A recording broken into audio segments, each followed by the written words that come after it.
In this lesson, we will discuss a few properties of addition, then we will learn how to add numbers. The first property is addition property of 0. This property tells us that adding 0 to a number does not change the number. For example, 5 plus 0 equals 5 and 0 plus 7 equals 7. The next property is the commutative property of addition.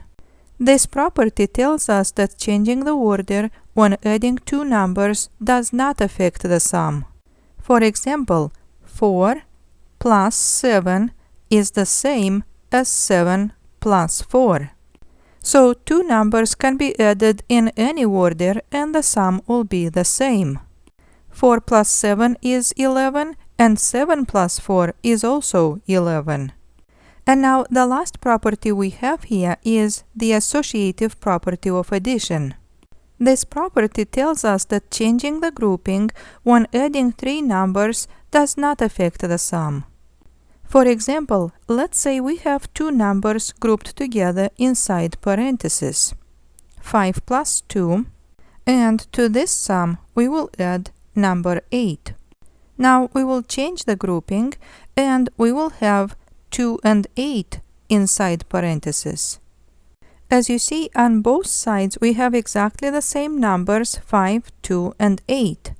But on the left side, 5 and 2 are grouped together inside parentheses, while on the right side, 2 and 8 are grouped together.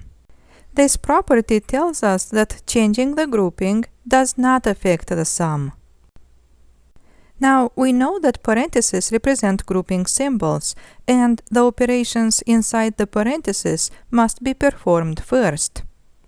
On the left side, 5 plus 2 is 7, and 7 plus 8 makes 15. On the right side, 2 plus 8 makes 10, and 5 plus 10 also makes 15. As you see, we can change the grouping and the sum will remain the same. In the second part of this lesson, we will learn how to add large whole numbers by arranging them vertically. Let's say we want to add the numbers 2, 56 and 73. First, we have to make sure that we keep the digits of the same place value in the same column. From the right, 6 and 3 are digits in the ones column, 5 and 7 are digits in the tens column, and 2 is a digit in the hundreds column. Now, starting from the right, we will add the digits in the ones column. 6 plus 3 equals 9. Now, we will add the digits in the tens column. Here, 5 plus 7 equals 12. And because 12 is a two-digit number, carrying is required. This means that we will write 2 in the tens column and we will carry 1 in the hundreds column. And now in the hundreds column, 1 plus 2 equals 3.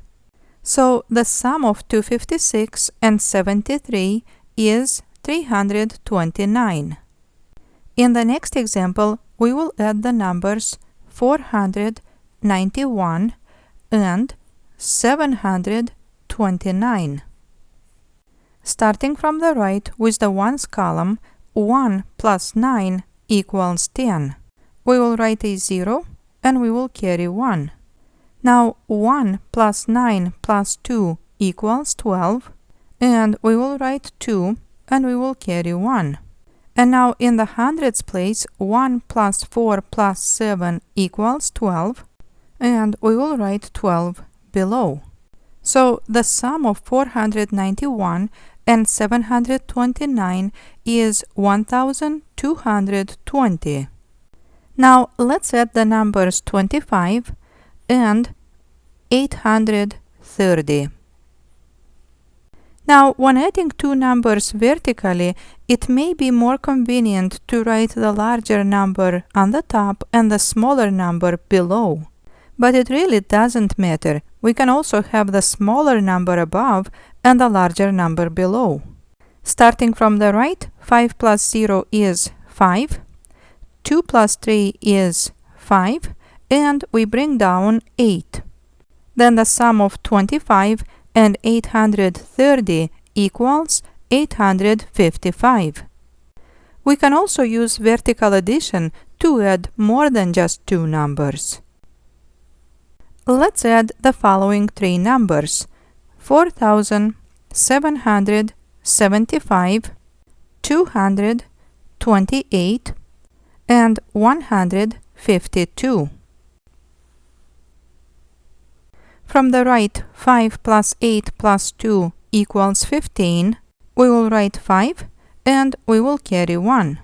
In the tens column, 1 plus 7 plus 2 plus 5 is another 15, and we will write 5 and we will carry 1.